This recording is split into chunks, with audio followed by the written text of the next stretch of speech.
السلام عليكم. كيف نتوما؟ لاباس بخير مزيانين؟ الاحوال طيبه، كنتمنى تكونوا بخير على خير. شحال هادي ما صورت شي فيديو، وحتى جوج الفيديوهات الاخيره اللي نزلت هادوك كانوا عندي يعني ديجا مصورين، غير نزلتهم وصافي. المهم انا كنت مريضه بعيد عليكم كاملين بكم على اي واحد غيسمعني. المهم شهر دابا هادي وانا مريضه. المهم نتوما عارفين مرض هاد الوقت وهاد الشيء اللي كاين. المهم الحمد لله على كل حال، دابا رجعت مزيانه. بقى فيا السعله، بعيد عليكم السعله نتوما كتعرفوها. يعني ملي كتسكن في الانسان يعني كتبقى فيه واحد المده صعيب صراحه باش تزول. يعني شربت الدواء، الحاجات الطبيعيه كما كنقولوا العرب، ما خليت معمات يعني الزيت الثومه وديكشي. الزنجبيل هو اللي جبرت عليه صراحه مكذوب على الله حرام. غنقول لكم على واحد الطريقه الزنجبيل غتعملوها ان شاء الله يا ربي بالنسبه للسعله. غنقول لكم دابا، وعاد غنوريكم الحاجات اللي استعملت ملي كنت مريضه. نقول لكم ان شاء الله شنو استعملت باش رجعت مزيانه. يعني ضروري من الانتيبيوتيك وديكشي ضروري ملي كنت مريضه. استعملت انتيبيوتيك، استعملت يعني انتيبيوتيك ديال الرواح وداكشي، واستعملت الزنك، واستعملت فيتامين سي وبعض الفيتامينات هيدا وصافي. ومن المهم عاود كنت رجعت صحيحه شويه. عاود فحال ديك السعله فحال عمرت فيا بزاف وتزادت يعني تجهدت بزاف صافي. وقلت لكم بالنسبه للسعله شريت غير واحد السيرو يعني خفيف ماشي شي حاجه.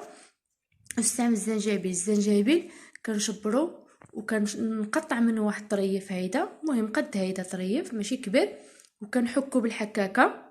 بغيتو المهم انا كنغسلو مزيان وما كنقشروش، كنحكو بالقشره ديالو كنغسلو مزيان بالماء هيدا طايبين صافي. وكتحكوه وملي كتجيو تنعسو يعني كاس د الماء طايب يكون سخون مره، يعني غليوه وكتعملوا ديك الزنجبيل في الكاس وكتكبوا عليه ديك الماء طايب.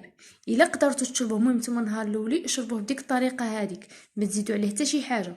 الا جا كيجي لكم بحال لي باسل، بحال يعني كتحسوا غير بالمذاق د الماء والحروريه طبعا حيت الزنجبيل حار. يعني ملي كتحسوا بديك المذاق الا بغيتو قطيره د الليمون هيدا عصروا غير الليمون فوق منه في ديك الكاس وشربوه. انا في الاول كنت كنشربو غير هيدا، وفحال اللي حسيت بحال اللي طلع لي في راسي كنحس غير بديك الماء حار، يعني الماء حار. ديك الساعه بديت كنزيد على الليمون كيجي المذاق ديالو رائع الصراحه والله العظيم. والصراحه ملي كتشربوه حق نيشان نعسو غطيوه مزيان كتحسوا براسكم عرقتو، كتحسوا مهم الليل كامل ما كتسعلوش الصراحه والله العظيم. الا هذا جبرت عليه انا ما نكذبش عليكم. وصافي ونوريكم الحاجات اخرين اللي استعملت ان شاء الله عندي. المهم كنت صورت غير التصاور ديالهم ملي كنت كنستعمل داكشي، انا غنحطهم لكم ان شاء الله. المهم ان شاء الله يا ربي. يعني كنت بزاف فيديوهات يعني خصني ننزل، وملي مرضت صافي ما صورت حتى شي حاجه. صور معكم فيديوهات اللي كنت غنزل ان شاء الله. المهم بقاو مع هاد الصور ان شاء الله اللي غيدوزو لكم هنا، رجعوا معايا.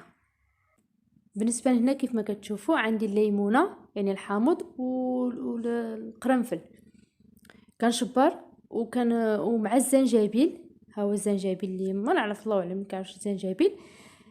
كنحك الزنجبيل والقرنفل والليمون كنعصرو القرنفل وكنعملوه بهذا الشكل. هذا كنت كنشرب كل 4 المعالق حتى 5 في النهار.